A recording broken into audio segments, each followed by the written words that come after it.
In this video, we'll walk you through how to use Engageli whiteboards to boost collaboration and engagement during your live sessions.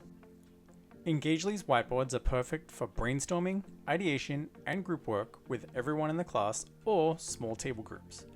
There are two types of whiteboards. First are class-level whiteboards, which are shared with all learners. These are used to explain concepts, draw diagrams, or annotate shared ideas in real time.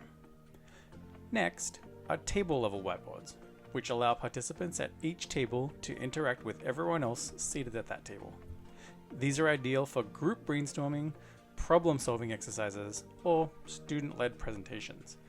Instructors can join each table to view their respective whiteboard.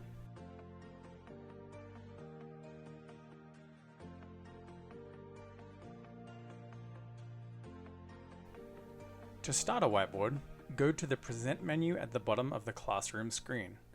Click Whiteboard and select either Class Whiteboard or Table Whiteboard.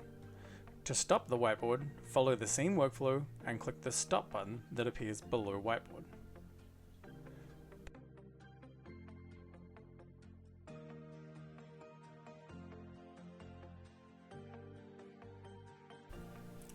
Learners can then save screenshots of the whiteboard to their notes or download the screenshot as an image using the whiteboard tools.